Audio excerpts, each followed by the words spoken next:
Hi, my name is JMoun, and I think schools should abolish school uniforms and dress policies. This has been an ongoing problem for many generations, and it has to be resolved and be put down.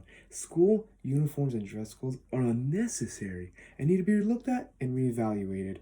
Now, enforcing school dress codes and uniforms can distract students from learning due to the fact that kids have been pulled from class just because it doesn't match their policies of what a student should wear.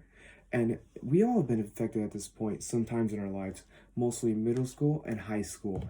Now, decisions about the individual's clothes should be made by the individual who's wearing the clothes and the parents. Should not be up to some administrator who enforces the rules. There's no harm when it comes to wearing the clothes that you like. Now, I'll be presenting reasons why school uniforms and dress codes should be abolished and no longer forced on students. Wearing school uniforms has on students is significant. Now, 6 reasons why students shouldn't wear school uniforms in the article written by Freya Yuki suggests that one of the most contentions against wearing school uniforms or having a dress or school policy is that understudies will lose their sense of character, their independence, and self-expression in the event that they are made to dress like everybody else. For example, at my old middle school and high school, we were forced to wear this.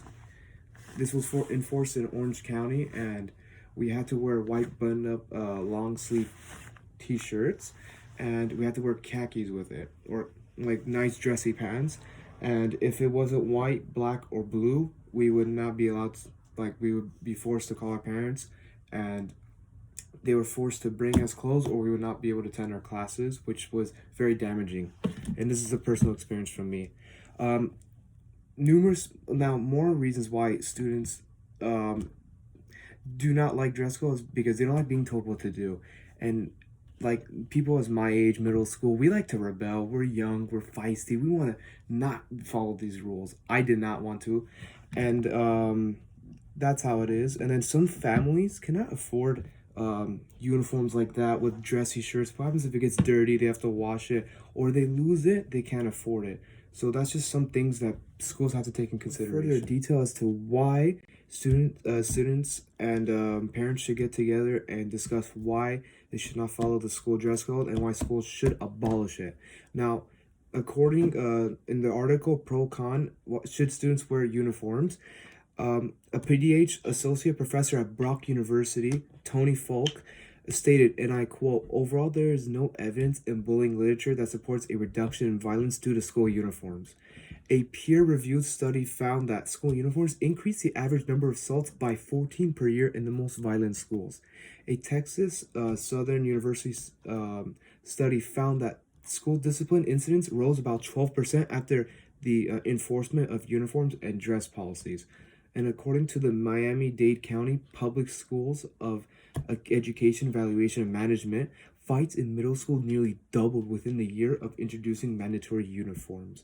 Another strong reason why students shouldn't follow uniform, or schools should abolish it, is because school uniforms do not improve attendance, academic preparedness, or exam results.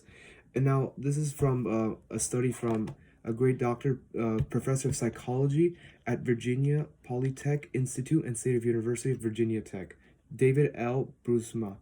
And now the study analyzed that in national 10th graders and found no effects of uniforms on adolescent and behavioral problems, fights, suspensions, and detentions. Now, or substance use on campus, or no effects on pro-school attitudes or academic preparedness towards school. He also found that negative effects on academic achievement. He later found out that uniforms were ineffective on elementary and 8th graders. And now, another reason why schools should abolish school uniforms, is that focusing on uniforms takes attention away from the genuine solutions to problems in education. So one of the things I learned in macroeconomics is there's an opportunity cost for every decision you make. So if spending time and effort implementing uniforms may detract from making effective efforts to their education, to school security, reduce crime in the school, and boost the students' performance in school, rather than focusing on just uniforms and making sure they're enforced. Cons of a school dress code and uniforms is so significant that it needs to be further evaluated and further re-examined. Now, in the article 19 School Dresses, written by The Continuous is basically a website designed to figure out what are ways schools and universities and colleges can improve student performance, and what are myths and legends about. And then one of the topics they were discussing is school uniforms and dress codes. So basically, what they were trying to state in one of their websites articles is basically deep in analysis. So if a student is wearing a school uniform that has the colors, the school name, or anything like the mascot of it, and then let's say the adolescents got in trouble, and then a parent sees them kicking trash cans, throwing eggs at people's houses, like what teenagers usually do, not good behaving ones, but bad behaving ones. It gives the school a bad rap, a bad reputation, and this is why it could be a negative towards the school inadvertently. Now, for an example of how the dress code is enforced on students, a seventh grader was inquired or was told to cover up a T-shirt that she wore to school that said, and I quote, "Why to be supremacist and sexist and homophobic or transphobic after you might be fair to be quiet?"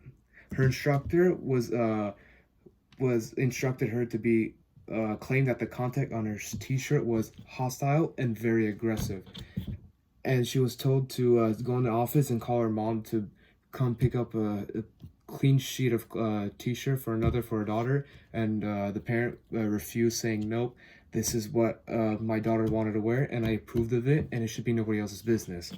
And now another example is a high school principal in South Carolina who told one of her students not to wear stockings unless the young lady had the stockings 2 inches below the knee, and the student was vagrant and said, "No, I'm not going to do it.